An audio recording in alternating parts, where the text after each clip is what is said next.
নাসরতীয় প্রভু যিশু আজকের বাক্য আমার জীবনে হাজার গুণ ফল নিয়ে আসবে।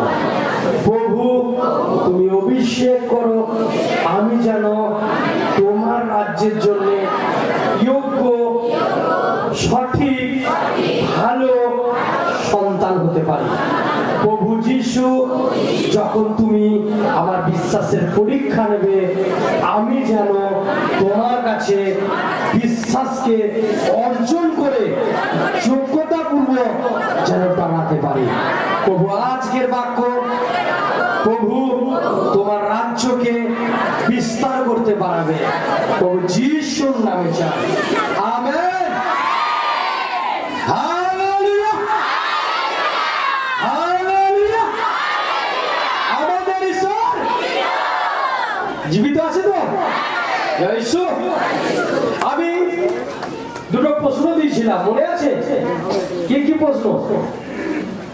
যিশু, হ্যাঁ, স্বর্গ থেকে যে অব্রাহামের সাথে দেখা করতে এসেছিল তিনজন, যে অগ্নিস্তূপ, সেই তিনজন কে?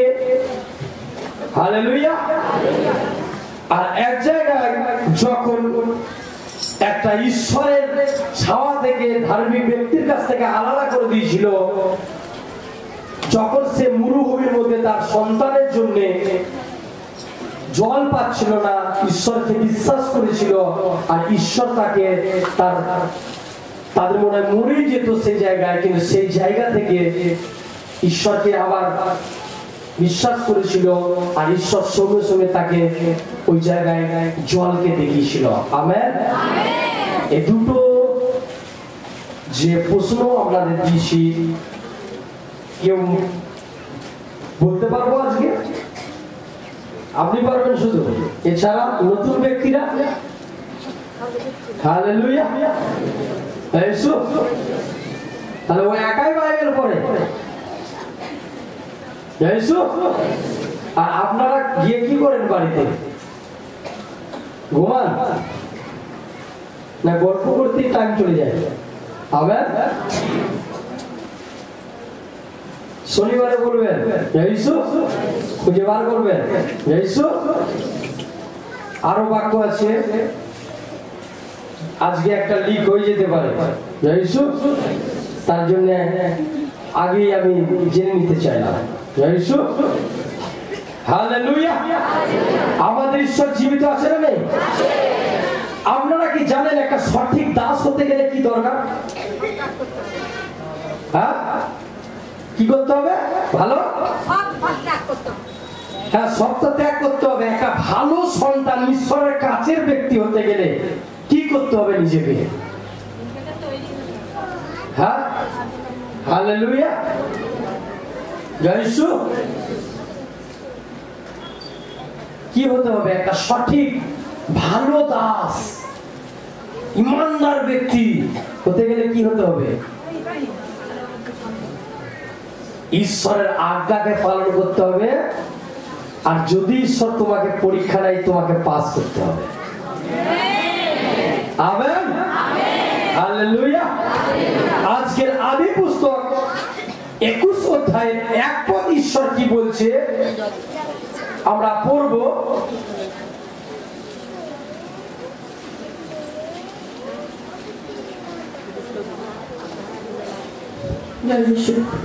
Hallelujah, hallelujah. বাক্যে হাত ধরে বলবো, আজকের বাক্য আমার জীবনে, জোরে জোরে জোরে জোরে বলবো, আজকের বাক্য আমার জীবনে হাজার গুণ ফল নিয়ে আসবে। মনে রাখার শক্তি দাও প্রভু, যিশুর নামে চাই, আমেন। ঈশ্বরের তারিফ হবে। বাইবেল কি বলছে? 21 অধ্যায় 1 পদ পড়বো। বলছে প্রভু সারার জন্য যে প্রতিশ্রুতি দিয়েছিলেন, বলছে প্রভু সারার জন্য যে প্রতিশ্রুতি দিয়েছিলেন তা রক্ষা করলেন। ঈশ্বর তা রক্ষা করলেন। প্রভু সারার জন্য দেওয়া প্রতিশ্রুতি পালন করলেন। বলছে প্রভু সারার জন্য দেওয়া প্রতিশ্রুতিকে পালন করলেন। ঈশ্বর যদি তোমাকে কোনো প্রতিশ্রুতি দেয়, ঈশ্বর যদি তোমাকে কোনো প্রতিশ্রুতি দেয়, ঈশ্বরের জায়গায় ঈশ্বর কিন্তু পালন করবে, কিন্তু আপনাকে সেরকম দাস হয়ে থাকতে হবে। Hallelujah, praise the lord. বুঝতে পারছি? ঈশ্বর যদি কিছু বলে তোমাকে দেবো, তো সে দেবে। ঈশ্বর যদি বলে তোমাকে এইটা করতে হবে, তো এটা তোমাকে করতে হবে। প্রভু বলেছে দেবো, দেওয়ার পরেও কিছু লুকিয়ে আছে। Amen, hallelujah, praise the lord. Bible বলছে প্রভু সারার জন্য যে প্রতিশ্রুতি দিয়েছিলেন, সে কি প্রতিশ্রুতি দিয়েছিলেন? যে তোমার 99 বছর হয়ে গেল বা 90 বছর বয়স হয়ে গেল, আমি তোমাকে সন্তান দেব। ঈশ্বর ভুলিনি, তাকে সে পূর্ণ করছে। তারপর সারা গর্ভবতী হলেন, এবং এই বৃদ্ধ বয়সে আব্রাহামের জন্য একটি পুত্র সন্তান প্রসব করলেন। সে বৃদ্ধ হয়ে গেছিল, বুড়ি হয়ে গেছিল, তাও কিন্তু আব্রাহামের জন্য সে গর্ভবতী হয়ে তার জন্য একটা সন্তান দিচ্ছে। পড়বো, ঈশ্বর যেভাবে প্রতিশ্রুতি দিয়েছিলেন, সেইভাবেই সব সম্ভব হলো। সবকিছু ঈশ্বরের আজ্ঞা অনুসারে, তার কথা দ্বারা সবকিছু পূর্ণ হচ্ছিল। বলছে সারা একটি পুত্রের জন্ম দিলেন, এবং আব্রাহাম তার নাম রাখলেন ইসহাক। বলছে তার নাম রাখলেন ইসহাক। ইসহাকের 8 দিন বয়স হলে, বলছে তার সন্তানের নাম কি? ইসহাক।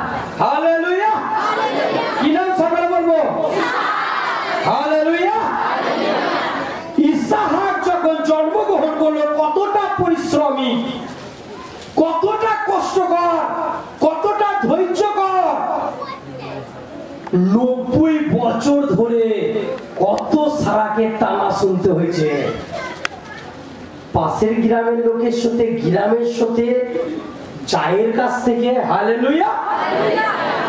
আর ওই পরিশ্রমের যখন ফল পেল, সেই পরিশ্রমের ফল তার নাম দিল ইসহাক। হালেলুয়া। আর যখন ইসহাক হলো, তারপর ঈশ্বর বলছে, কি বলছে? বলছে 22 অধ্যায়ের 1 পদ পড়বো। এই সমস্ত কিছুর পরে ঈশ্বর ঠিক করলেন, বলছে এই সমস্ত কিছুর পরে ঈশ্বর ঠিক করলেন যে তিনি আব্রাহামের বিশ্বাসের পরীক্ষা করবেন। বলছে এবার আমি বিশ্বাসের পরীক্ষা করব। 90 বছর পর সন্তান দিল ঈশ্বর। সন্তান যখন দেবো বলেছিল, সে সারা হাসছিল। আমরা যখন প্রভুতে এগোচ্ছি, অনেকজন ঠাট্টা করছিল, অনেকজন মজা করছিল, তাই তো? এমন এমন ঈশ্বর ব্লেসিং দিচ্ছে, পুরা স্থির করে দিচ্ছে মানুষকে। কি করে দিচ্ছে? পুরা স্থির করে ছেড়ে দিচ্ছে। আমেন। যদি ঈশ্বর সঠিক প্রতিশ্রুতি দিয়ে থাকে, আর যদি সঠিক আব্রাহামের মতন যদি দাস হয়, তাহলে পূর্ণ হবে। পরীক্ষা তার জীবনে আসবে যে পরীক্ষা দিতে পারবে। আমেন, জোরে আমেন। হালেলুয়া। আমাদের ঈশ্বর জীবিত আছে। হালেলুয়া। বলছে এই সমস্ত কিছুর পরে ঈশ্বর ঠিক করলেন যে তিনি আব্রাহামের বিশ্বাস পরীক্ষা করিবেন।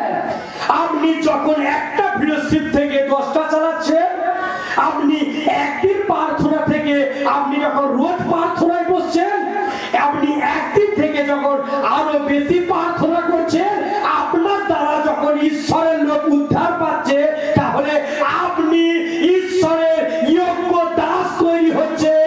আপনাকে মাথায় রাখতে হবে, যতটা আপনি আশীর্বাদিত, ততটাই আপনার জীবনে পরীক্ষাও আসতে পারে। আপনি যখন প্রভুর কাছে এসে প্রভুর বাক্য অনুসারে আগে একদিন প্রার্থনা বসতেন, 1 মিনিট প্রার্থনায় বসতেন, আপনি প্রভুর কাছে আসার পর আপনি 1 মিনিটের প্রার্থনাটা 1 ঘন্টা হয়ে গেছে, 1 ঘন্টার প্রার্থনাটা 10 ঘন্টা হয়ে গেছে, তাহলে আপনি ঈশ্বরের জন্য একটা সঠিক আব্রাহামের মতন একটা দাস আপনি তৈরি হচ্ছেন। আপনাকে মাথায় রাখতে হবে, আপনাকে যত এগোবে তত আপনার জীবনে শয়তান পরীক্ষা নিয়ে এসে ফেলে দিতে পারে। কিন্তু বাইবেল বলছে যদি তুমি আব্রাহামের মতন দাস হও, তাহলে কিন্তু ঈশ্বর তোমাকে যা দেবে বলেছে, তোমার জন্য যা করব বলেছে, তখনই ঈশ্বর সেটা পূর্ণ করতে পারে। আপনি যদি ঈশ্বরের সন্তান হন, আপনি যদি ঈশ্বরের সঠিক দাস হন, ইমানদার ব্যক্তি হন, তাহলে সারাকে যেমন ভাবে আশীর্বাদ করেছিল, আপনার বাজা জীবনকে, বদ্ধ জীবনকে আপনাকে লোকে লাঞ্ছনা দিচ্ছে, গঞ্জনা দিচ্ছে, আপনি ঈশ্বরকে আঁকড়ে ধরে আছেন, এই পাস্টার, এই চার্চ আমার আছে, যতই বলুক আমি এখান থেকে ছাড়বো না। তো বাইবেল বলছে যদি তুমি স্থির থাকো, পরিত্রাণ পাবে। আব্রাহামের স্ত্রী আব্রাহাম বিচলিত হয়ে যাওয়ার পরেও ঈশ্বরের কথাকে শুনে স্থির ছিল বলে তাকে ঈশ্বর ইসাক দিয়েছিল। আপনি কি ঈশ্বরের সন্তান? আপনি কি মেহসুস করেন আপনি ঈশ্বরের একটা ভালো দাস? আপনি কি সকাল দুপুর রাত্রি প্রার্থনা করেন? যদি করেন তো আপনাকে পরীক্ষার সম্মুখীন হতে পারে। হালেলুয়া। রোগ ঈশ্বর দেয় না, রোগ দেয় শয়তান। ঈশ্বর পরীক্ষা নিতে পারে, ঈশ্বর পরীক্ষা নিতে পারে যে আদেও এর উপরে এই জিনিসটা দিলে শেষ পর্যন্ত সে কি স্থির থাকবে? আমেন। আর যখন ঈশ্বর ইসাককে দিচ্ছেন, ইসাককে যখন দিচ্ছেন, এই সমস্ত কিছুর পরে ঈশ্বর ঠিক করলেন যে তিনি আব্রাহামের বিশ্বাসকে পরীক্ষা করবেন। আপনি নিজেকে বলছেন আমি হাম্বল হয়ে গেছি, আমি একটা ভালো দাস হয়ে গেছি, আমার জীবনে যতই তাড়না আসুক, যতই প্রবলেম আসুক, আমি এই চার্চ থেকে যাব না, আমি এই প্রভুকে ছাড়বো না, আমার গ্রামের লোক এক হয়ে যাক, যাই হয়ে যাক, আমি ঈশ্বরকে ছাড়বো না, কোনো পয়সার লোভ আসবে না, কিছু আসবে না। আর যখনই পরীক্ষা আসছে আপনি ভেঙে যাচ্ছেন, তার মানে আপনি আব্রাহাম নন। আপনার জীবনে শয়তান এই জন্য কাজ করছে, আপনার জীবনে নাই লোভ আছে, নাই লালসা আছে, নাই চুরি আছে। আপনি মুখে বলছেন আমি ঈশ্বরের দাস হব, কিন্তু যখন পরীক্ষা আসছে তখন আপনি পরীক্ষার সম্মুখীন হতে পারছেন না। কেন? আপনার বিশ্বাস সর্ষে দানার মতো নয়, খোকলা আছে। আপনাকে ঈশ্বরের সন্তান হতে গেলে আপনাকে নিরেট হতে হবে, সর্ষে দানার মতন ছোট হলে অসুবিধা নেই, বড় হতে হবে, লোককে দেখাতে হবে মানে নেই, কিন্তু সলিড হতে হবে যেন ঈশ্বর আস্থা রাখতে পারে এই আব্রাহামের মতন আমাকে শেষ নিঃশ্বাস চক্ষ আমার সে মহিমা করবে। হালেলুয়া। আর যখন ঈশ্বর ভাবলো আব্রাহামকে পরীক্ষা করবে, তখন তাই ঈশ্বর ডাকলেন, বলছে তাই যার পরীক্ষা নেবে তাকে আবার ঈশ্বর ডাকছে। কত বড় সুযোগ! বলছে তাকে, বলছে ঈশ্বর ডাকলেন, কি বলছে? ঈশ্বর ডাকলেন আব্রাহাম, বলছে আব্রাহাম, এবং আব্রাহাম সাড়া দিলেন। আর আব্রাহাম সাড়া দিচ্ছেন ঈশ্বরকে। বলুন বলুন। তখন অনেকজন বলে ঈশ্বর কথা বলে নাকি? অনেকজন বলে ঈশ্বর কথা বলে। হালেলুয়া। ঈশ্বর তার ভালো সন্তানের সাথে কথা বলে, ভালো সন্তানের সাথে সে নাম ধরে ডাকে, বলছে হে আব্রাহাম, বলছে বলুন প্রভু, বলুন ঈশ্বর। কি বলছে?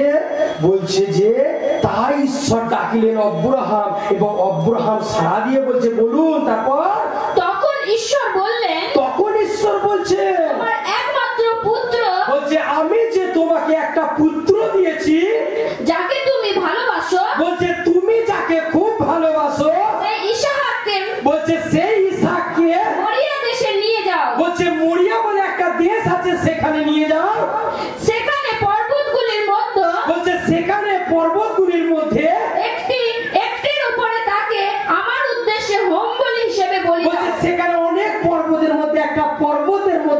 তাকে নিয়ে গিয়ে আমার ছেলেকে বলি দাও, তোমার ছেলেকে বলি দাও, যেটা আমি তোমাকে দিয়েছি।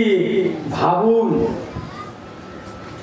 ভাবুন আপনি, একটু কথা নড়চড়ে, একটুখানি ঈশ্বরের কাছ থেকে কিছু জল পড়ছে গায়ে, ইত্যাদি ইত্যাদি যা কিছু প্রবলেম হচ্ছে, আমরা কি করি? ঈশ্বরকে দোষ দিই। ঈশ্বরকে, যে 90 বছর ধরে কোন সন্তান হয়নি, অব্রাহামের 100 বছর বয়স হয়ে গিয়েছিল, সন্তান হয়নি, তারকে যে সন্তান দিল, বলছে সেই সন্তানটাকে এই পাহাড়ের উপরে নিয়ে গিয়ে আমার জন্য বলি দাও, আমার জন্য বলি দাও। তারপর বলছে আমি তোমাকে বলবো, বলছে আমি তোমাকে বলবো কোন পর্বতের উপরে তুমি তাকে বলি দেবে। বলছে আমি তোমাকে বলে দেবো কোন পর্বতের উপর তুমি তাকে বলি দেবে। পরের দিন সকালে ঘুম থেকে উঠে, বলছে পরের দিন সকালে ঘুম থেকে উঠে আব্রাহাম যাত্রার জন্য, বলছে আব্রাহাম যাত্রার জন্য গাধার পিঠে পিঠে জিনিস সাজালেন, গাধার পিঠে জিনিস সাজালেন, সঙ্গে ইসহাককে নিলেন, আর সঙ্গে ইসহাককে নিলেন, আর নিলেন দুজন ভৃত্যকে। বলছে দুজন ভৃত্য, ভৃত্য মানে চাকর, দুজন চাকরকে নিলেন। তারপর আব্রাহাম হোমের জন্য কাঠ কাটলেন, আর যে ছেলেকে বলি দিয়ে যে হোম দেবে, সেই হোমের জন্য কাঠ কাটলেন। তারপর ঈশ্বর যেখানে যেতে বলেছিলেন, ঈশ্বর যেখানে যেতে বলেছিলেন সেই স্থানের উদ্দেশ্যে রওনা দিলেন। সেই স্থানের উদ্দেশ্যে রওনা দিলেন।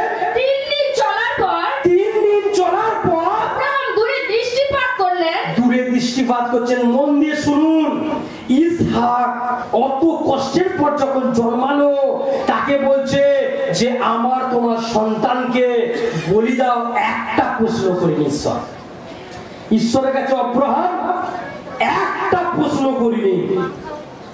আপনাদের অনেক প্রশ্ন, আর জল পড়ছে, আজকে ধান কাটতে যাব, আজকে এই করব, কাল ওই করব, আমি আমার বাড়িতে বাচ্চা রেখে এসেছি, তাড়াতাড়ি ছেড়ে দাও, আমি কি প্রতি সপ্তাহে আসতে পারি, আমার কি অর্থ যোগায়? আমেন।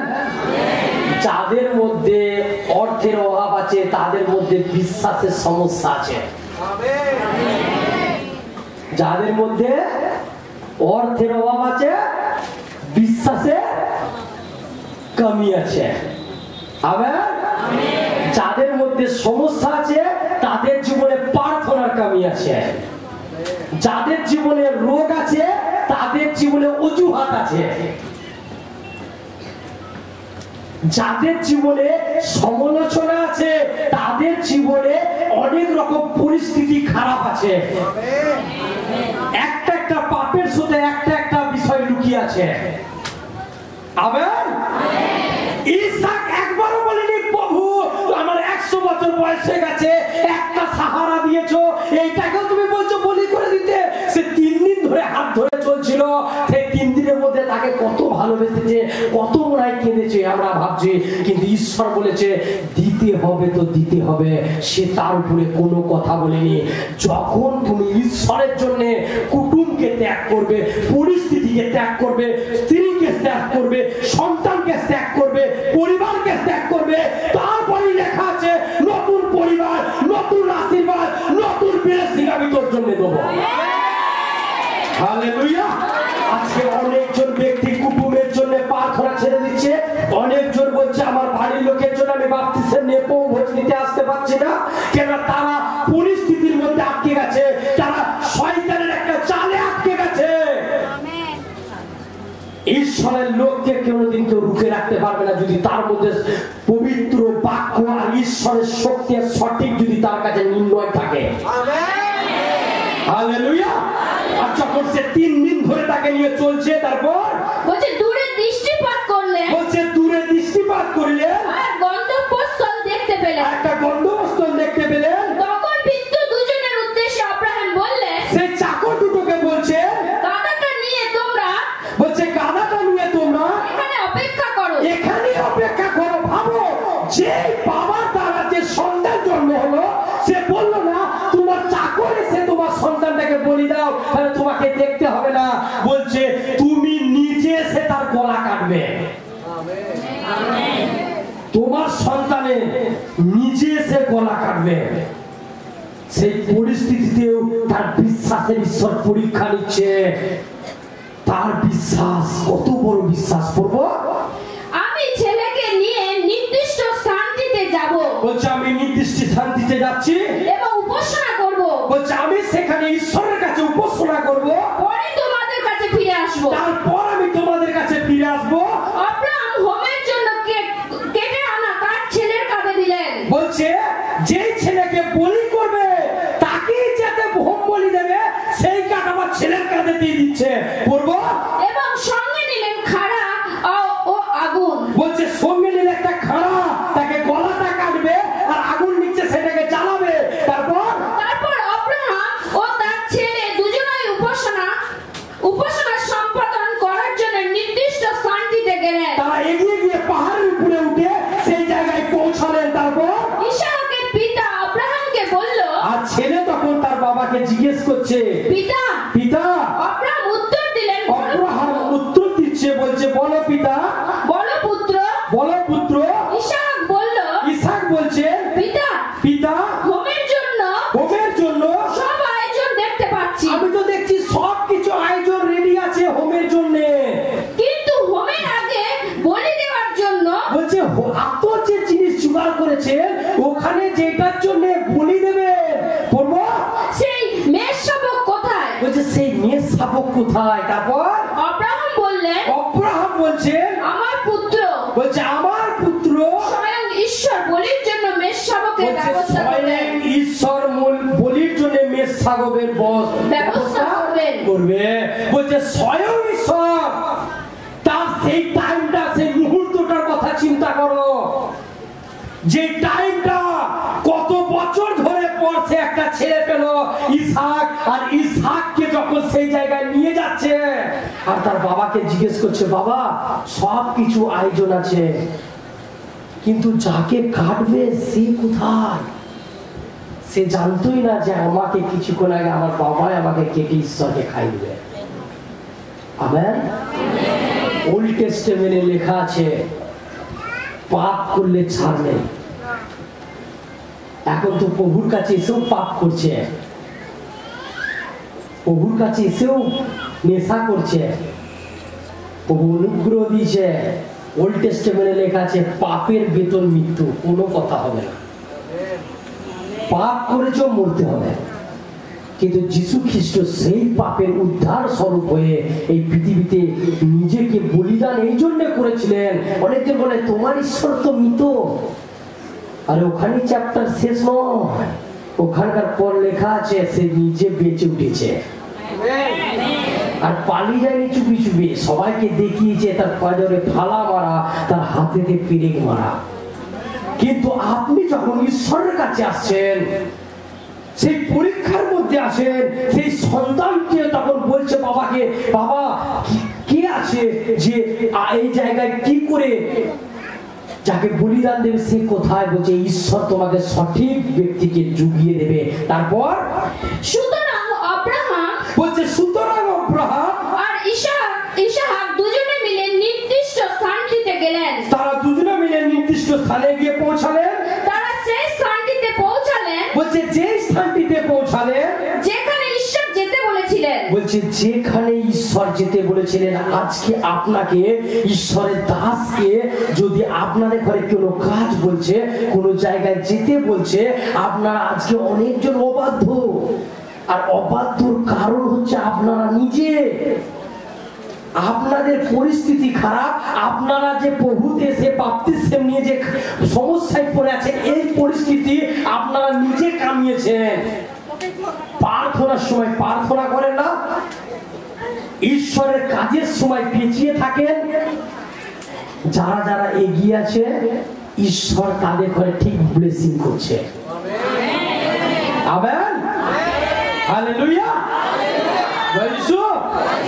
আর ঈশ্বর যখন যেখানে যেতে বলেছিল তার নির্দিষ্ট ছাড়া নয়, বলেনি যে আমারই ছেলে যেখানে খুশি দিয়ে দিচ্ছি বলি করে, যেখানে খুশি করব। ওকে যেরকম বলেছে 3 দিন গাধার পিঠে জিনিস চাপিয়েছে, তারা কিন্তু গাধার পিঠে চাপিনি, মনে হয় তার পুত্রকে চাপিয়েছিল, তারা কিন্তু হেঁটে হেঁটে যাচ্ছিল। আজকে আমরা বলছি বৃষ্টি পড়ছে, আজকে সাইকেল পাংচার, আজকে গাড়ি তেল ভরতে পারছি না, এরকম আমরা এখন দাস হয়ে গেছি, তাই না? হালেলুয়া। কিন্তু আগেকার দাসেরা না খাবার, এখন তো চার্চে প্রার্থনায় গেলে খাবার দিচ্ছে, ঠিক না? আগে খাবার নেই, কিছু নেই, সেবা করেছিল। ঈশ্বর কিন্তু যুগানদাতা ছিল, তাদের ঘরে চুলা দেওয়া। আমেন। আজকের বাক্যকে শুনে যদি প্রেরণা জাগে ঈশ্বরের দাস হওয়ার, যদি মন ইচ্ছা অব্রাহামের হতে যদি না পারো, কিছুটা যেন তার সঙ্গে যেন আপনার মিল থাকে তার স্বভাবের সাথে। আমেন। তাই জন্য ঈশ্বরের বাক্য কি বলছে? সেইখানে আব্রাহাম একটি বেদি তৈরি করলেন। বলছে সেখানে ঈশ্বরের দাস একটা বেদি তৈরি করলেন ঈশ্বরের জন্য। বেদির উপরে আব্রাহাম কাঠগুলো সাজালেন। বলছে বেদির উপরে বলছে কাঠগুলো সাজালেন।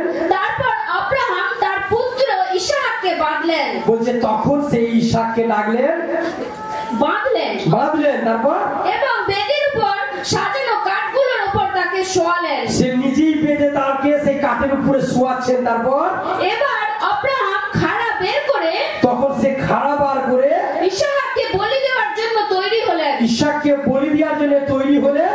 কিন্তু তখন প্রভুর দূত বলছে তখনই যখনই সে খাড়াটা তুলেছে, সেইখানে তার আগে নয়, যখন দড়ি দিয়ে বাঁধছিল তখন নয়, যখন তোমার পরিস্থিতি খারাপ, এবার বুঝতে পারবে ঈশ্বর যে এ আর সহ্য করতে পারছে না, তখন দাঁড়াবে তোমার সামনে ঈশ্বর। Hallelujah, hallelujah. বাক্য বুঝতে পারছি? হালেলুয়া। বলছে যখন পাচ্ছিল তখন নয়, যখন সাজাচ্ছিল বেদি করছিল তখন নয়, এবার শুধু খাড়াটা তুলে এবার বলিটা দেবে, তখনই পড়বো। এই দূত বলছে, সেইখানে স্বর্গদূত আব্রাহাম আব্রাহাম বলে ডাকলেন। বলছে আব্রাহাম আব্রাহাম বলে ডাকলেন। আব্রাহাম থেমে গিয়ে সাড়া দিলেন। বলছে আব্রাহাম দাঁড়িয়ে গিয়ে সাড়া দিলেন। বলুন। দূত বললেন, তোমার পুত্রকে হত্যা করো না। বলছে তোমার পুত্রকে হত্যা করো না, তাকে কোনো রকম আঘাত দিও না। এখন আমি দেখতে পাচ্ছি তুমি ঈশ্বরকে ভক্তি করো। বলছে আমি এখন দেখতে পাচ্ছি, হ্যাঁ তুমি ঈশ্বরকে বিশ্বাস করো। এবং তার আজ্ঞাকে পালন করো। বলছে এবার আমি বুঝতে পারছি, বিশ্বাস করে তুমি সঠিক ঈশ্বরের আজ্ঞাকে পালন করো। আমেন। আর যখনই সেই জায়গায় বলছে, তারপর প্রভুর জন্য তুমি তোমার একমাত্র পুত্রকে পর্যন্ত বলি দিতে প্রস্তুত। বলছে তোমার একমাত্র পুত্রকে তুমি বলি দিতে প্রস্তুত হয়ে গিয়েছিলে। তারপর তখন আব্রাহাম একটা মেষ দেখতে পেলেন। আর তখনই সে দেখতে পাচ্ছে একটা মেষকে, একটা ছাগলকে একটা ঝোপেতে সিং আটকে গেছে। সিংগুলো আটকে গেছে, সিংগুলো আটকে গেছে। তারপর সুতরাং মেষটাকে ধরে এনে বলি দিলেন। তখন সেই মেষটাকে ধরে নিয়ে এসে বলি দিলেন। ওই মেষটা হলো ঈশ্বরের জন্য আব্রাহামের বলি। আমরা দেখে আসতে পাচ্ছি ওল্ড টেস্টামেন্টে পশু বলিদান করেছে, সেই ভাষা, সেই স্বীকারোক্তি আজও মানুষ করে আসছে। কিন্তু তার মাঝখানে মেষ শাবক তার সন্তানটাকে যদি বলি দিত, উদ্ধার পেত না কেন? সারা আর আব্রাহামের শারীরিক মিলনের দ্বারা তার ইসহাক হয়েছিল, কিন্তু যীশু খ্রিস্ট জন্মেছিল কোন শারীরিক কামনা বাসনা দ্বারা নয়, ঔরসজাত নয়, সে পবিত্র আত্মা দ্বারা কুমারী মেয়ের গর্ভে এসেছিল। সে নিষ্পাপ জীবন কাটিয়েছিল, তোমাদের জন্য বলিদান হয়ে গেছে। যে কেউ তাকে বিশ্বাস করবে সে বিনষ্ট হবে না, সে অনন্ত জীবন পাবে। আজকে সেই বলিদান প্রভু যিশু হয়ে গেছে, আপনাদের আর বলি করার দরকার নেই। শুধু তাকে বিশ্বাস করার, পিতা পুত্র পবিত্র আত্মার নামে বাপ্তিস্ম নাও। আর কোনো পাপ করো না, তাহলে তুমি স্বর্গে আসতে পারবে। যখন তাকে আব্রাহাম তার সন্তানকে যখন বলি দিতে যাচ্ছিল, সেই পরিস্থিতি কত খারাপ হয়ে গেছিল, কিন্তু ঈশ্বর তার সঠিক টাইমে তার বলিদানকে ঈশ্বর যুগিয়ে দিল। তোমার পরিস্থিতি যতই খারাপ হোক, তুমি যেখানেই যাও, তুমি একটা চার্চে এক জায়গায় মন দিয়ে তুমি স্থির থাকো, এখান থেকে ঈশ্বরের আত্মা তোমাকে বড় বানাবে। Hallelujah, hallelujah. আপনি কি বিশ্বাস করেন ঈশ্বর জীবিত আছে?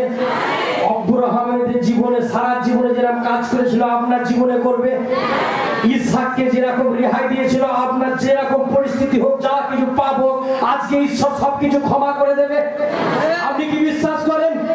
আপনি কি বিশ্বাস করেন যারা ইমার্জেন্সি রুমে আছে, আপনাদের রিপোর্ট, আপনাদের সবকিছু ঈশ্বর বদলে দিয়েছে? যদি বিশ্বাস করে থাকে তাহলে বিশ্বাস করুন, যিশুর নামে গ্রহণ করুন, ঈশ্বর আপনাকে বড় আশীর্বাদ দিতে চলেছে। Hallelujah, hallelujah. বলবো, হে সর্বশক্তিমান ঈশ্বর, যেরকম তুমি আব্রাহামের জীবনে পরীক্ষা নিয়ে এসেছিলে প্রভু, যেন আমাদের জীবনে এত কঠিন পরীক্ষা যেন না আসে প্রভু। আমরা যেন যেরকম পরীক্ষা নিতে পারি যেন সেরকম আসে প্রভু, আর আমরা যেন সঠিক হয়ে দাঁড়াতে পারি প্রভু। হে জীবিত ঈশ্বর, যেন আমি তোমার সন্তান হতে পারি। আমি যেই গ্রামে আছি, যেই বাড়িতে আছি, যেই নগরে আছি, সেই জায়গায় যেন আমি তোমার সুসমাচার দিতে পারি। সুসমাচার যেন দিতে পারি, সেই জীবিত ঈশ্বরের বচন বাক্যকে যেন দিতে পারি প্রভু। আর আমরা যেন এক হয়ে ঈশ্বরের জন্য অপেক্ষা করবো, কখন প্রভু আমাদের নিতে আসবে। আমরা যে যে পরিস্থিতির মধ্যে আছি না কেন প্রভু, তুমি সব দেখতে পাও প্রভু। তুমি তো অন্তর্জীবী ঈশ্বর প্রভু, অন্তর্কালীন ঈশ্বর প্রভু। তুমি মানুষের প্রভু যতক্ষণ না চায়, যতক্ষণ না তারা তোমার কাছে কিছু বিশ্বাসের সঙ্গে চায়, ততক্ষণ সে পায় না প্রভু। তুমি আশীর্বাদ করো আজকের এই চার্চকে প্রভু। আজকে যতজন ব্যক্তি এসছে তার পরিবারগুলোকে, মন্ডলীগুলোকে, লিডারগুলোকে তোমার জীবিত রক্তে আমি লুকিয়ে রাখছি। নতুন নতুন মন্ডলী তোমার রাজ্যকে তুমি খুলে দাও প্রভু। তুমি আশীর্বাদ করে যেন আমরা তোমার মহিমা করতে পারি। এই জীবিত ঈশ্বর আশীর্বাদ করো, যিশুর নামে। আমেন। ঈশ্বরের জোরদার